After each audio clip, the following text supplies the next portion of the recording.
because NUS is a really important institution that represents students all across the country and has quite a bit of influence. And I think we need to integrate more students at Cambridge into that process, because it is a force for good. Brendan? So I'm the only person running who's been to an NUS conference before, and my priority is to make sure that our delegation is effective in terms of actually knowing what's happening at the conference. NUS conferences are really confusing. They're full of jargon. They're full of weird traditions and so on. And generally, I think you lose about half a day to a day before you realise what on earth is happening. And having been to one already, I can. So I went to NUS LGBT last year in 2015. I know what things mean. I can follow what we're voting on. I think at one point last year we were voting on whether or not to vote to accept part of something. So we were voting on whether or not to vote. Right? It's confusing. So yes, that's my thing, is trying to help the rest of the delegation understand what on earth is going on, so we can be effective in representing Cambridge students. Thank you. And Joe? I'm more or less in agreement with Connor. I think that the main thing, as far as I'm concerned, is representation, that we as a delegation are going to represent Cambridge's students at the NUS. But the problem is that Cambridge's students, for the most part, don't really know much about the NUS or don't really care much about the NUS. And I include myself in that. Until recently, I didn't have much of a clue what was happening with the NUS. It was just, they give you a card that gives you money off things, but also sometimes they do controversial political things and everyone gets angry about it.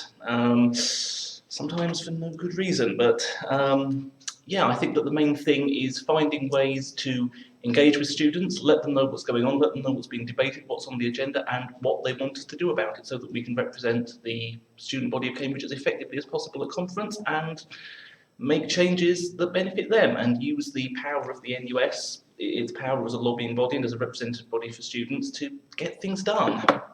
Thank you. If any of you would like to respond, now is your time. No? Okay. All right, so two of you and potentially another one of you has spoken about engagement with students. So how do you intend to engage Cambridge students with the policy proposals for NUS? And if we start with Joe, and we'll work backwards this time. Okay, let's start with people need to know what the policy proposals are, which, well, we can tell them what they are, but the trick is getting them to listen.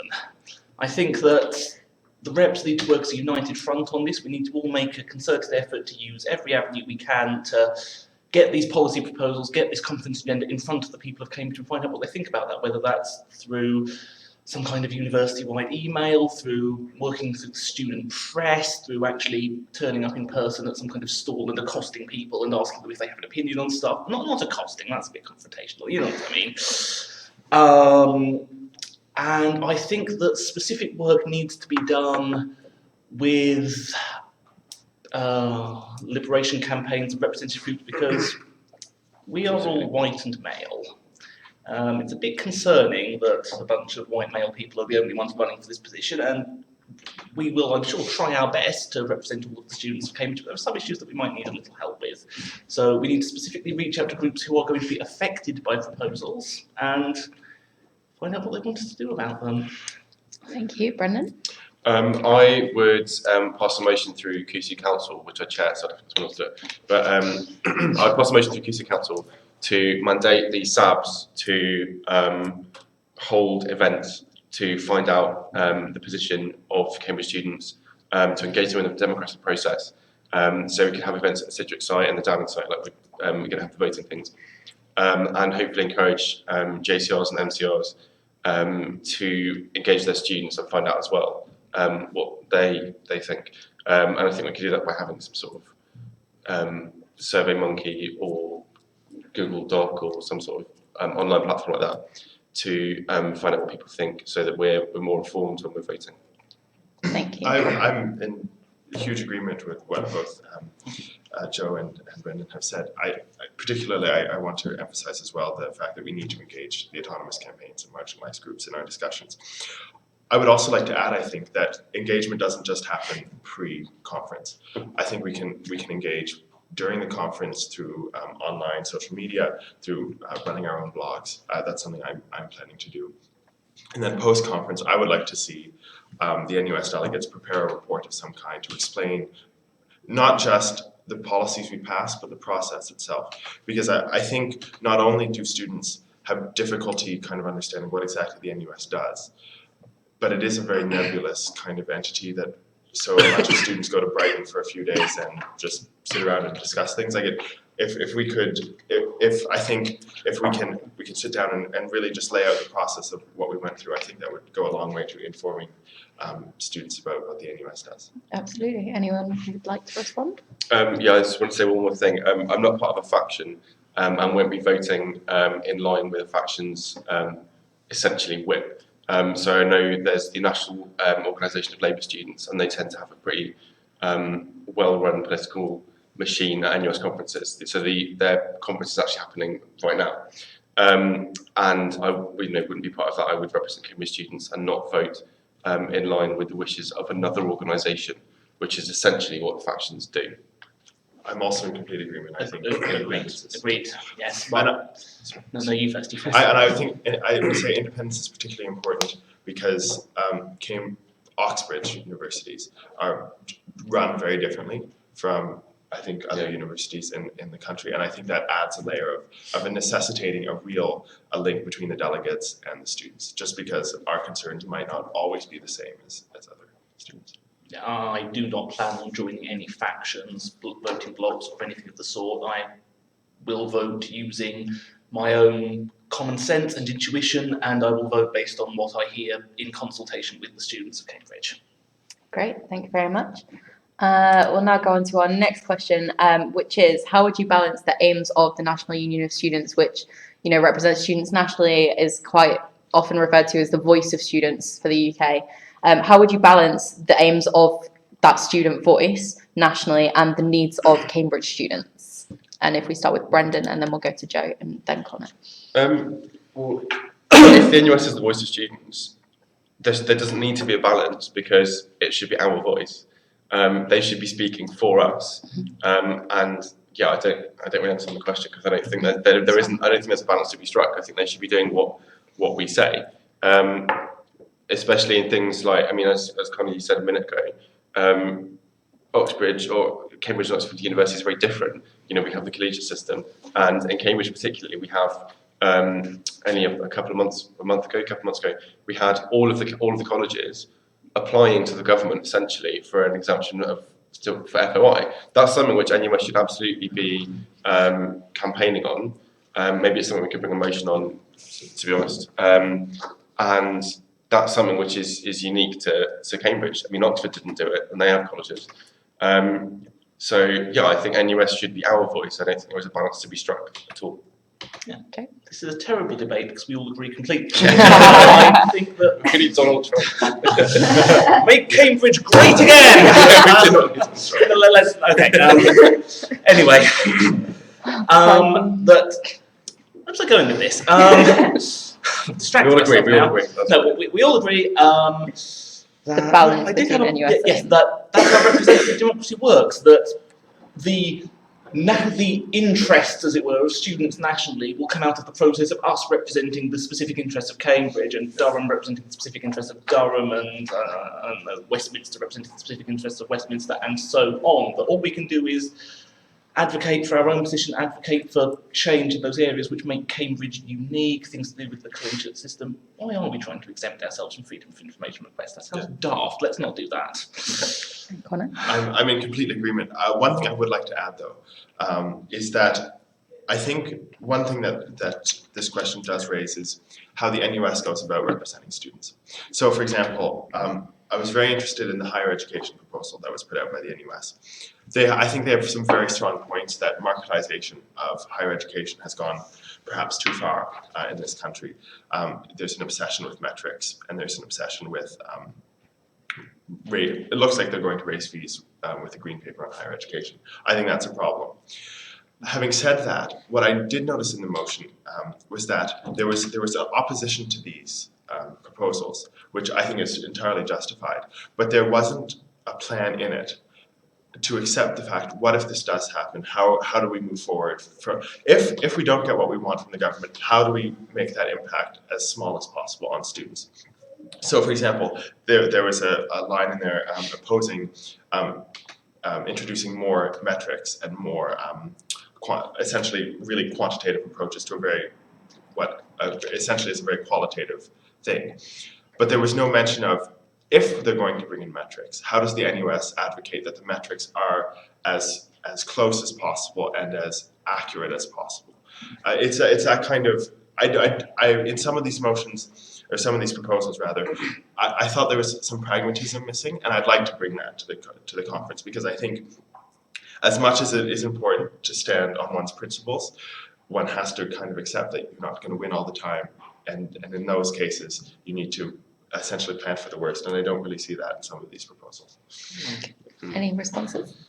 Yeah, it's easy to oppose things. It's difficult to provide an alternative, and that there is a contention here between the NUS as a body which is using its voice and influence to promote a sort of ideal world, to stand strong on these idealistic principles and try to move the conversation towards them, and the NUS as a body which needs to respond to the real world. And I don't know what the answer is to that. All I can say is that I will try to strike a balance. Great, thank you very much. We'll now move on to our next question. So, what's the main thing that you want to achieve at NUS conference? And if we start with Connor, sorry. So I guess there are a few things I want to achieve. The first is that engagement. I want to engage students. So that will begin before the conference. It'll go on during the conference, and hopefully it will also carry on until after the conference. So we have a kind of a document prepared for next year's NUS delegates explaining what happened and just for general student consumption. I'd also like to achieve kind of moving towards that practical approach. So building, one thing I am concerned about factions is that it might get very ideological. And I'd like to be someone there who could be a diplomat. I think as a delegation, because likely many of us will be independents, I think Cambridge can play a real role in bridging gaps and bridging building compromise, and I think that would be a real contribution that we can make to the National Union of Students Conference. And Brendan? Can you repeat the question? So, what's the main thing that you want to achieve at the NUS conference? In terms of the motion that I would most like to see passed, it is that there is a full-time trans officer for the NUS. It's something that the majority of delegates at NUS conference last year passed. It didn't meet the 2/3 threshold to change the NUS LGBT+, as it's now called, constitution. And it was very, very, very close. And essentially, it came down to arguments about finance and who was going to pay for the officer's salary and overheads. And then a motion was put to the national conference asking for the same thing, and it was turned down. And at that conference, lots of people said, I voted no at a NUS LGBT conference, and knowing what I know now, I wish I'd voted yes. And they felt they were kind of misled by some of the arguments at NUS LGBT conference. So that is the thing I'd most like to see, is a full-time trans officer. In terms of policy, in terms of general overall sort of how the conference goes, yeah, I think diplomacy is absolutely the right way to go. And I think the Cambridge delegation is probably going to be very, very independent. Yeah, diplomacy. Thank you, and Joe? I think generally, yes, I think diplomacy and independence, all of that, I would agree completely. I have heard some horror stories about what it's like trying to work with some of the slates and voting blocks, but we will do what we can. Yeah. Are those stories true? Absolutely. Nightmare. We will do what we can.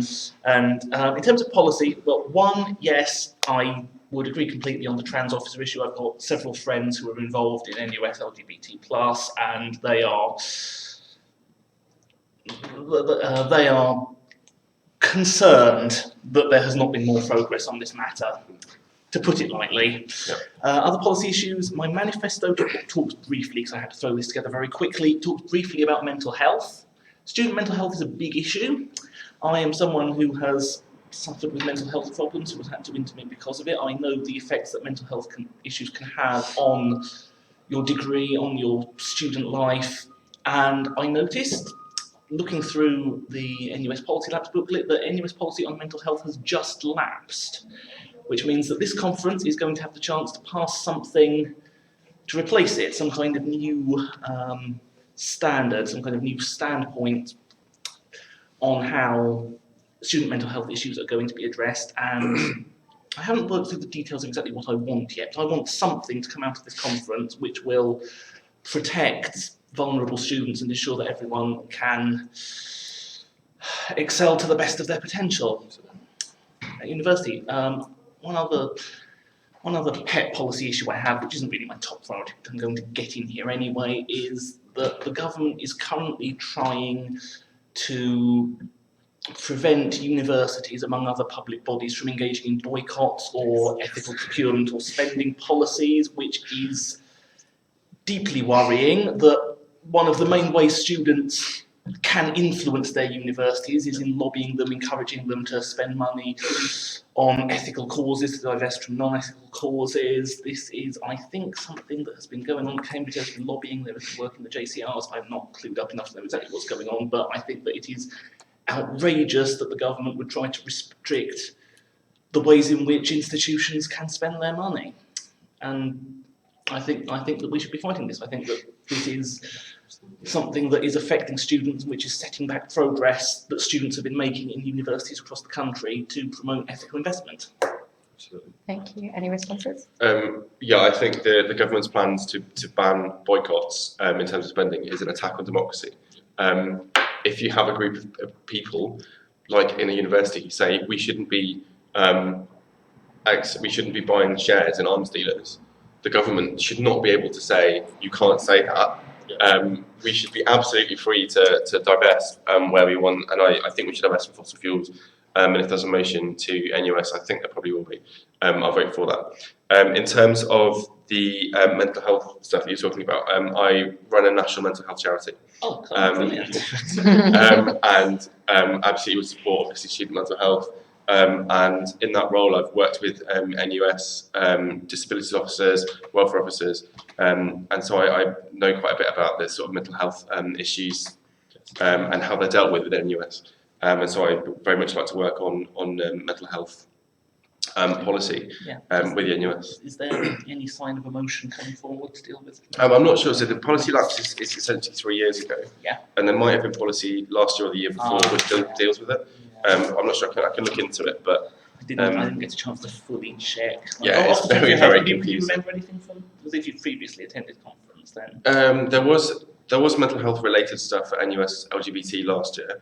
I'm not sure if there wasn't national, but there's a whole welfare zone. So I think it's a quarter of the time, is it? Yeah. Ish? I think I'm going to. Yeah, sorry. And I Sorry. was just going to point out as well that in the society and citizenship zone proposals, there are they don't specifically mention the government's new plans to end boycotting, but they're certainly planning on supporting ethical divestment movements. I think we can have this motion, but I think it might be worth, as a group, getting together and adding an amendment to the effect that, and we also disagree with the government's proposals. Yes, because what we were saying earlier about principles versus practice, if you support ethical divestment and then it's made illegal to ethically divest, that's not going to do you a lot of good. Yeah. Great, thank you very much. Okay, so the final question that we've got written down, and I've got one more thing to add afterwards, is what practical measures will you use to increase the awareness of your role, and what will you do among the rest of the student body? And why do you think those measures will be effective? And if we start with Brendan and then go Connor and then Joe. So as I said earlier, I'd like to pass a motion through CUSU Council to mandate the sabbatical officers to go out and engage students. And I think it's CUSU's job to go out and engage students.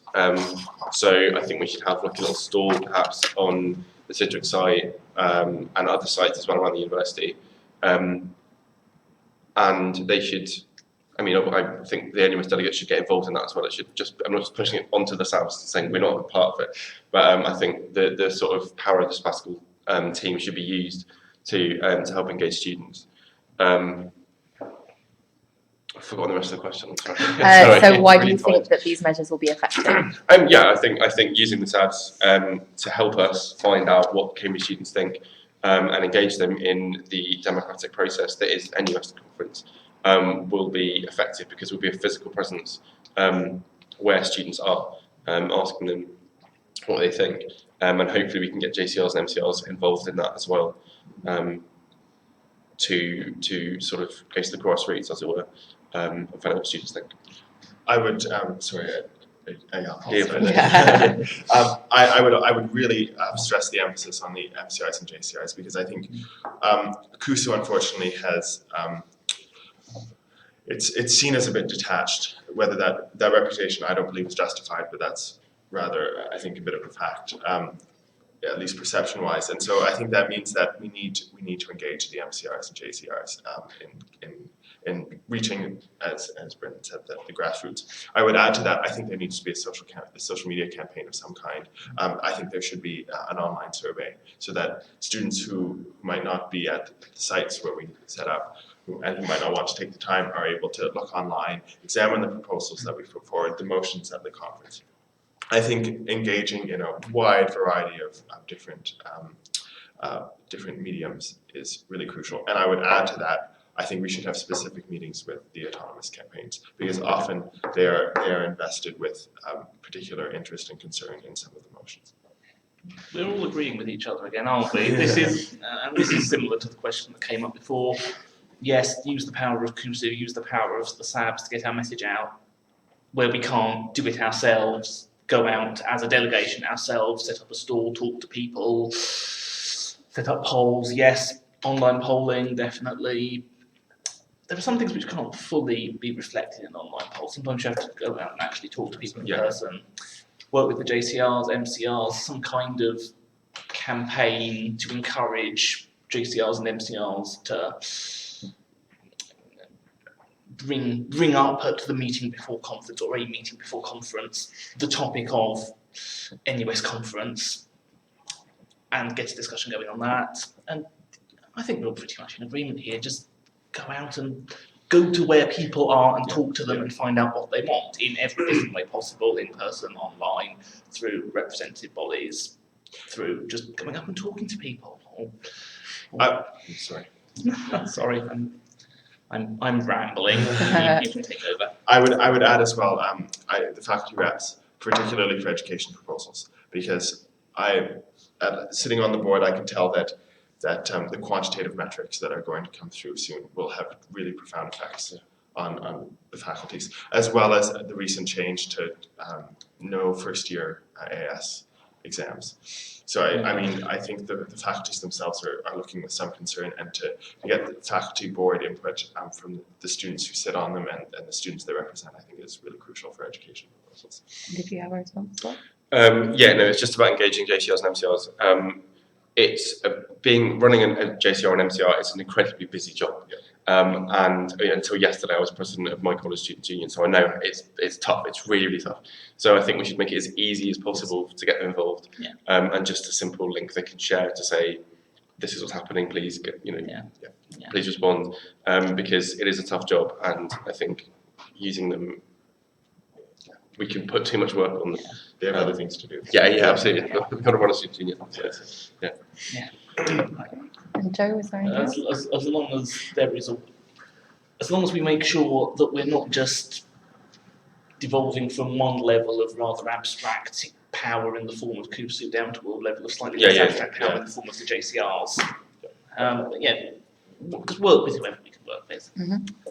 Thank you very much. And a final question from me.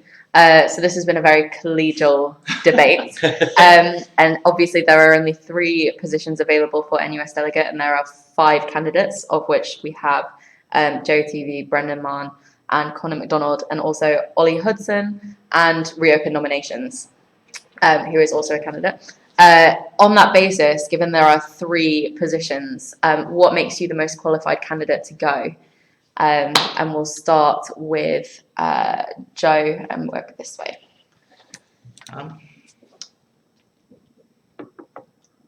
If you need some time to prepare, that's absolutely fine.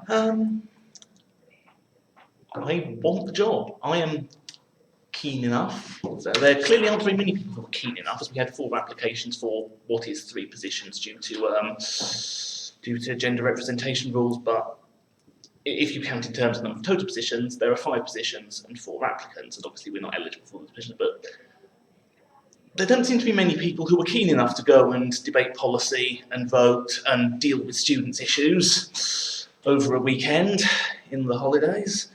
And I am, because I want to go out there and I want to change things. I want to make sure that the students of Cambridge know what's going on at the NUS, and I want to make sure that the students of Cambridge are heard at the NUS. And these are all very vague platitudes, I know, and we can all come out with them. So you'll have to believe me when I say I actually mean it.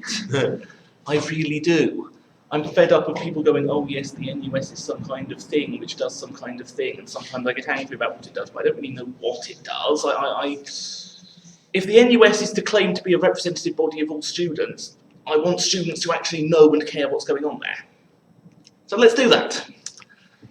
Thank you. Anna? I think what makes me the most qualified candidate running for NUS Delegate is the fact that I've actually already been to an NUS conference. I understand how it works. I have some handle on which faction is which and what they think.